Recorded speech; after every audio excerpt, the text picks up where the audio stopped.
Hi there, this is your web mom. Today, your web mom is talking about the plan. Your web mom saw Lyn-Genet Recitas on Dr. Oz program a while back and decided what she was saying about the plan really made a lot of sense. So she bought the book on Amazon and went from there. Your web mom just completed more than 2 weeks of Lyn-Genet's The Plan. She's been on the low thyroid plan, and you have absolutely got to watch this video so you can learn from your web mom's mistakes and also from what she did right. It will save you a lot of grief, a lot of money, and a lot of stress because frankly I found this to be all pretty overwhelming despite the fact that I reread the book several times. But I'll reveal the benefits and the challenges of losing 7.4 pounds in 6 days. Yes, almost 7.5 pounds, and 10 pounds in 10 days. Yay! So let your web mom tell you, planning ahead for the plan is totally the secret. If you don't plan, you're going to fail. Epic fail. Okay? Now for starters, you might need up to 2 weeks or more of lead time in order to locate and obtain all the foods and the supplements that are recommended by Lyn-Genet in the book. So the first thing you want to do is set a start date, probably about 2 weeks out, and a word to your wise, begin your eating plan on a day when you're not working. You'll be glad you did this. Why? Because you're going to feel wiped out. You're going to need a nap due to the detox effect. Yes, you really will. Your web mom is not a napper, but she found herself desperately needing a nap. So maybe start it on a Sunday, and then you can do your pre-cooking on a Saturday, or start on a Saturday, pre-cook on Friday, whatever works for your personal schedule. First thing, read the book at least twice, highlight, flag, got markers there, yellow highlight, underline, circle, whatever you need to do. Whatever's important to you. There are several sections that you're going to read over and over to make sure that you understand them. You are also going to want to familiarize yourself with Lyn-Genet's resources. She has a website called Lyn-Genet.com. The book says it's theplan.com or something, but that is not it. So don't be surprised if you go there and it's something completely different. Lyn-Genet.com. She also has a Facebook page called the Lyn-Genet Plan, and there's also a forum out there that somebody has started. They're not related to the author, but you might be able to find some resources or support on there too. Do a search for that on Google, the Lyn-Genet Plan forum. The second thing you need to make sure you do is to use the plan menus from the website and not from the book. Despite the fact that the book is like a 2012 copyright, she's made some amendments and so forth to her menus. So use the menus downloaded from the website and not from the book. Most women are probably going to use the thyroid menus, and that's what I used. On the website, she also has a shopping list that you can download and print. She's got the menu plan, she's got the pre-cooking plan, and perhaps you'll also want to download and print the recipe book. You can also use it electronically, but frankly it's a little more convenient to, unless your computer's in the kitchen, to print it. Put them into a folder for easy reference. Your web mom has a bright yellow folder to correspond with the color of the book, and also so she can find it under the morning newspaper on the table. I had this out every single morning because as soon as you come out into the kitchen, you're going to want to write down your weight, your temperature, and look at your plan menus, what you're supposed to do for that day. So here's my timeline. About 2 weeks before starting the plan, I read the book, like I said, twice, reviewed some of the most important sections. I then made a list of all the supplements and the seeds and things that I'd need, and I ordered the brands that the author recommends from Amazon. So if you're an Amazon Prime member, you can get free shipping on most of these things, and delivery is really quite fast, a few days. Here are a couple things that I got online. The hemp seed, the chia seed, oh, I got some kelp online. This is for thyroid support. And I got this online, B12, again for thyroid support.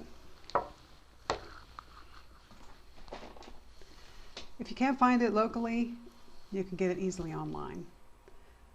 I did buy my MSM locally. That's pretty widely available. This is really good for people who have allergies, and I'm going to continue to use this until the whole bottle is done. She really recommends that, but you can also get that online if you want to. If you live in a big city, you might be able to find all this stuff pretty easily, but your web mom lives in a smaller city, and I never did find a bunch of this stuff.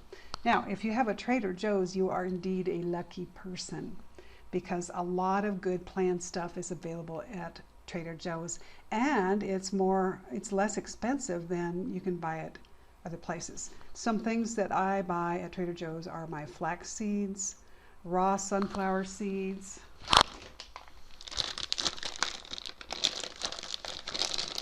here's an example of raw sunflower seeds, unsalted and raw, and cheaper than you can buy them even at bulk in most places. Pumpkin seeds, raw crunchy almond butter, which by the way is quite delicious. Your web mom has discovered this a long time ago, but make sure you get unsalted and raw, and Trader Joe's is often out of it because of their supplier problems. I prefer the crunchy. They do make it smooth too.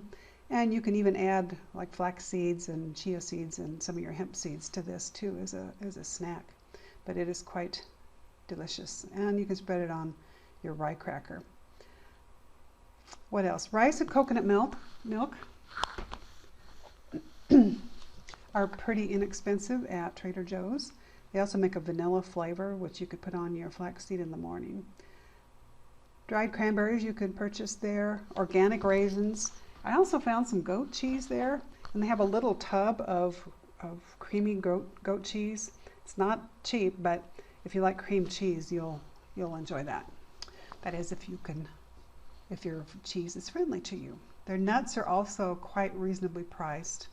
And again, the almond butter is the best you'll find it anywhere, even cheaper than the place where you grind it yourself here in my local community. I also chose to buy organic products whenever possible, especially since those first 3 days of the plan are a detox regimen. Well, why not? But don't stress out about it if you can't do that. Anyway, you begin by taking your basal body temperature. You can do that right away as soon as you have made up your mind that you're going to do this plan. And that's so you get into the habit. This basal body temperature, BBT, is kind of an indication of your thyroid health. So you take it first thing in the morning before you even get out of bed. And you do need a digital thermometer for this. Put it under your armpit for 2 to 3, close, 2 to 3 minutes. It'll beep, but don't worry about that. Just let it sit in there another minute or two. And then you take it out and you read it. Now I use my cell phone for an alarm, so I set the thermometer on top of the cell phone so I would remember. And then first thing I did, I turn on the radio so I don't go back to sleep. And then I use take the BBT. My personal temperature was quite low and was even below 96 one day, so I definitely knew that I was going to need the thyroid menu. And like I said, about 85% of women will need that menu. Now, 2 to 3 days before the planned day, start your fresh food and local shopping. Although Lyn-Genet has a shopping list on her website, I don't think it's terribly easy to use, and I hope somebody gets around to making one where you can have like check marks and check it off. Spices, I'm not much for hot and spicy anything, and a lot of her foods have like spicy stuff. But I did buy Herbe de Provence seasoning and Fine Herbe seasoning and Italian seasoning blend.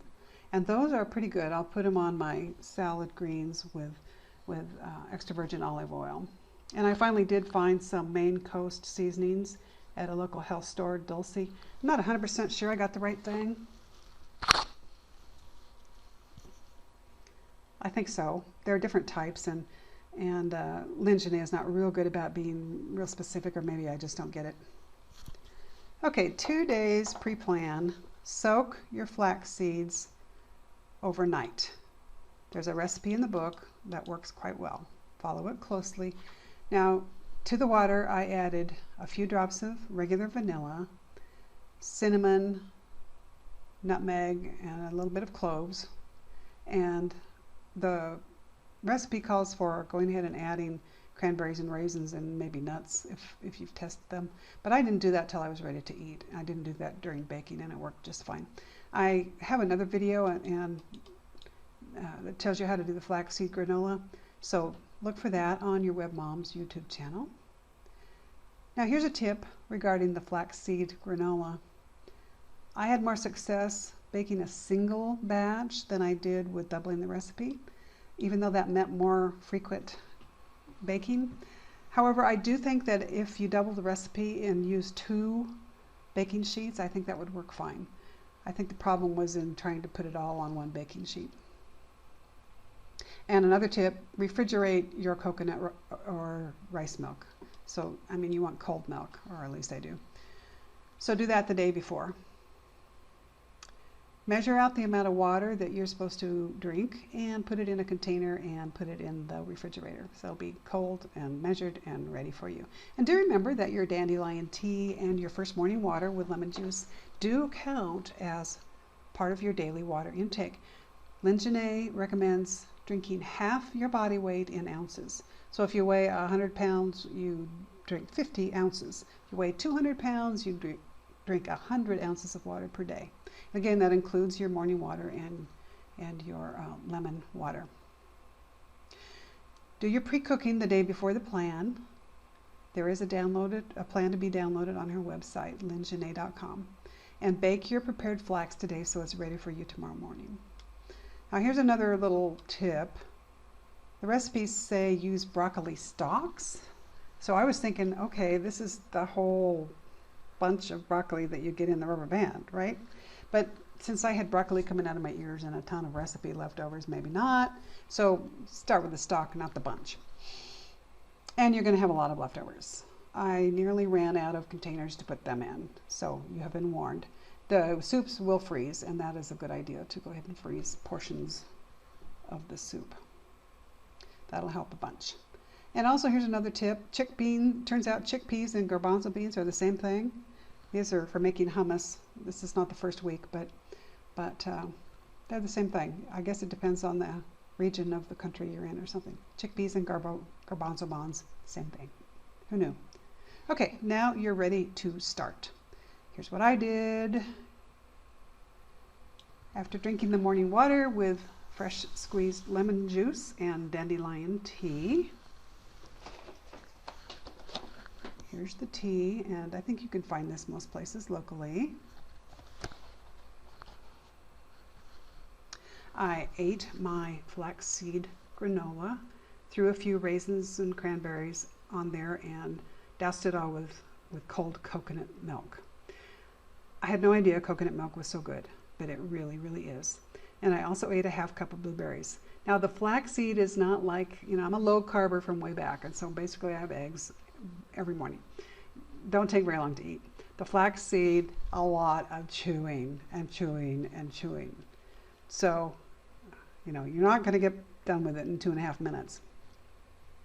And if you don't chew right, you'll see it on the other end. If you know what YourWebMom means, chew your flax. And then follow the plan for the rest of the day. Now here's how I felt. Very tired, very thirsty. Yes, despite all the water that I drank, and I even took a nap. And YourWebMom is not a napper, believe me. I had a low-grade headache, but on day 2, when I weighed myself, I was down 3 pounds. I had a little hive on my face, not sure why. Maybe it's a detox thing. Day 3, I was down 1.8 pounds. Had a tiny hive on my abdomen again, don't know why.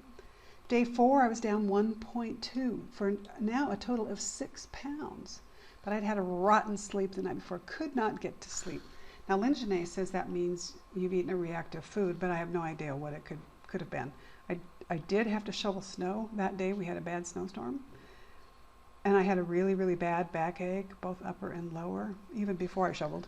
So, I don't know, maybe the exercise created the inflammation and next day, no weight loss. I assume it was the snow shoveling because I did not try the rye cracker on that day because I've had a long history of wheat allergy. Now, day 6, down 1.4 pounds and a total of 7.4 pounds now, almost 7.5 pounds on day 6. But again, I was very tired. I took a long nap, did introduce a protein duck. It didn't go over so great, but it was marinated in a saline solution, so that's probably my own fault. Did not lose any weight the next day either. So by day 7, here were some of the benefits that YourWebMom found. I'm much more attuned to how my body reacts to food.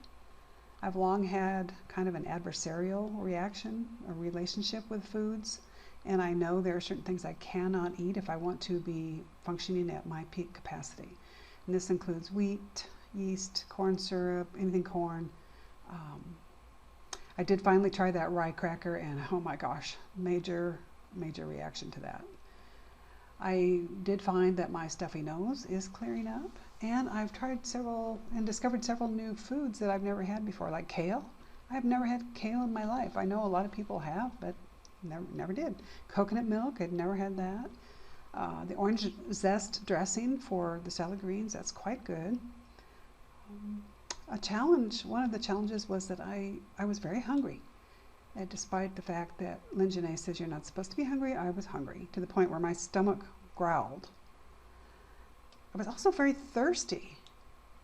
Yeah, even though, I drank all the water, especially at night, because you're not supposed to drink water after 7:30 in the evening. And for me, that means no water after the evening meal because I eat fairly early.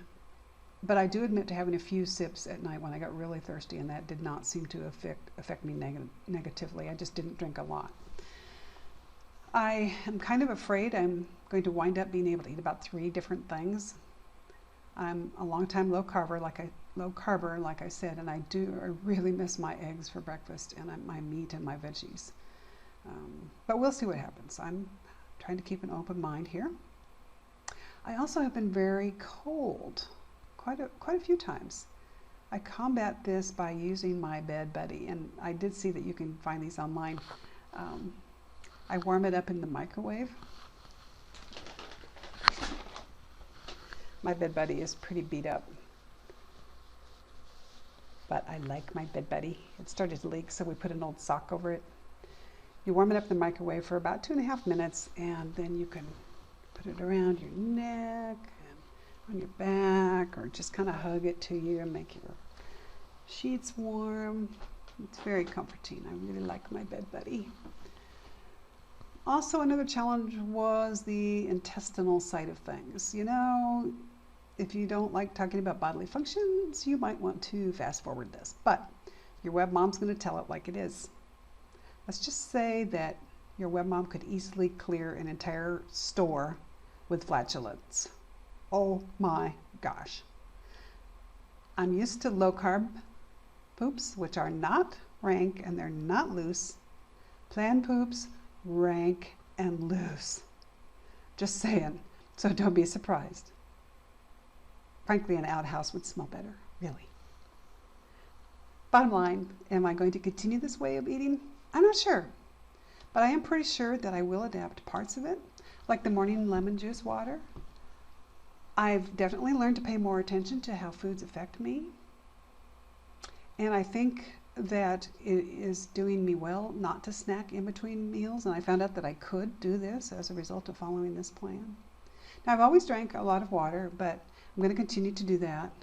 And I'm not going to do it 45 minutes before or after meals to allow the digestive enzymes to work properly.